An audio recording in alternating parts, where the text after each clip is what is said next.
السلام علیکم۔ سلطان محمود غزنوی کا دربار لگا ہوا تھا۔ دربار میں ہزاروں افراد شریک ہیں جن میں اولیاء کتب اور ابدال بھی تھے۔ سلطان محمود نے سب کو مخاطب کر کے کہا، کوئی شخص مجھے حضرت خضر علیہ السلام کی زیارت کرا سکتا ہے؟ سب خاموش رہے۔ دربار میں بیٹا ایک غریب دیہاتی کھڑا ہوا اور کہا، میں زیارت کرا سکتا ہوں۔ سلطان نے شرائط پوچھی تو عرض کرنے لگا، 6 ماہ دریا کے کنارے چلا کاٹنا ہوگا، لیکن میں ایک غریب آدمی ہوں، میرے گھر کا خرچہ آپ کو اٹھانا ہوگا۔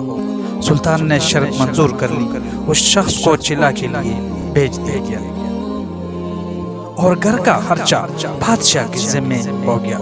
6 ماہ گزرنے کے بعد سلطان نے اس شخص کو دربار میں حاضر کیا اور پوچھا، تو دیہاتی کہنے لگا، حضور کچھ وظائف الٹے ہو گئے ہیں، لہٰذا 6 ماہ مزید لگیں گے۔ مزید 6 ماہ گزرنے کے بعد سلطان محمود کے دربار میں اس شخص کو دوبارہ پیش کیا گیا تو بادشاہ نے پوچھا، میرے کام کا کیا ہوا؟ یہ بات سن کے دیہاتی کہنے لگا، بادشاہ سلامت، کہاں میں گناہگار اور کہاں حضرت خضر علیہ السلام۔ میں نے آپ سے جھوٹ بولا، میرے گھر کا خرچہ پورا نہیں ہو رہا تھا، بچے بھوک سے مر رہے تھے، اسی لیے ایسا کرنے پر مجبور ہوا۔ سلطان محمود غزنوی نے اپنے ایک وزیر کو کھڑا کیا اور پوچھا، اس شخص کی سزا کیا ہے؟ وزیر نے کہا، اس شخص نے بادشاہ کے ساتھ جھوٹ بولا ہے، لہٰذا اس کا گلا کاٹ دیا جائے۔ دربار میں ایک نورانی چہرے والے بزرگ بھی تشریف فرما تھے۔ کہنے لگے، بادشاہ سلامت، اس وزیر نے بالکل ٹھیک کہا۔ بادشاہ نے دوسرے وزیر سے پوچھا، آپ بتاؤ۔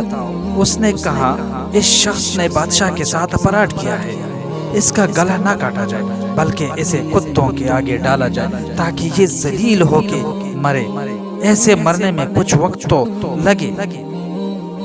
دربار میں بیٹھے اسی نورانی چہرے والے بزرگ نے کہا، بادشاہ سلامت، یہ وزیر بھی بالکل ٹھیک کہہ رہا ہے۔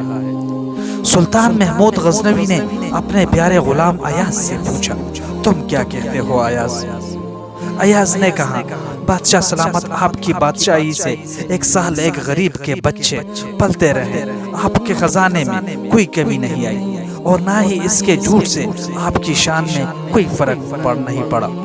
اگر میری بات مانی تو اسے معاف کر دیجیے، اگر اسے قتل کر دیا تو اس کے بچے بھوک سے مر جائیں گے۔ ایاز کی یہ بات سن کر محفل میں بیٹھا وہی نورانی چہرے والا بابا کہنے لگا، ایاز بالکل ٹھیک کہہ رہا ہے۔ سلطان محمود غزنوی نے اس بابا جی کو بلایا اور پوچھا، آپ نے ہر وزیر کے فیصلے کو درست کیا، اس کی وجہ مجھے سمجھائی۔ بابا جی کہنے لگا، بادشاہ سلامت، پہلے نمبر پر جس وزیر نے کہا اس کا گلا کاٹا جائے وہ قوم کا کسائی ہے اور کسائی کا کام ہے گلے کاٹنا۔ اس نے اپنا خاندانی رنگ دکھایا، غلطی اس کی نہیں آپ کی ہے کہ آپ نے ایک کسائی کو وزیر بنا لیا۔ دوسرا جس نے کہا اسے کتوں کے آگے ڈالا جائے، اس وزیر کا والد بادشاہوں کے کتے نہلایا کرتا تھا، کتوں سے شکار کرتا تھا، تو اس نے اپنے خاندان کا تعارف کرایا۔ آپ کی غلطی ہے یہ ہے کہ ایسے شخص کو وزارت دی، جہاں ایسے لوگ وزیر ہوں وہاں لوگوں نے بھوک سے ہی تو مرنا ہے۔ اور تیسرا ایاز نے جو فیصلہ کیا تو سلطان محمود سنو، ایاز سید زادہ ہے۔ سید کی شان یہ ہے کہ سید اپنا سارا خاندان کربلا میں ذبح کر دیتا ہے مگر بدلہ لینے کا کبھی نہیں سوچتا۔ سلطان محمود اپنی کرسی سے کھڑا ہو جاتا ہے اور ایاز کو مخاطب کر کے کہتا ہے، ایاز، تم نے آج تک مجھے کیوں نہیں بتایا کہ تم سید ہو؟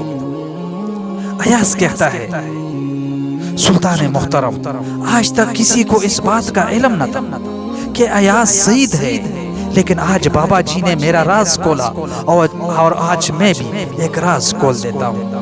اے بادشاہ سلامت، یہ بابا کوئی عام ہستی نہیں، یہی حضرت خضر علیہ السلام ہے۔ ناظرین، اگر کہانی اچھی لگی ہو تو برائے کرم چینل کو سبسکرائب کیجیے۔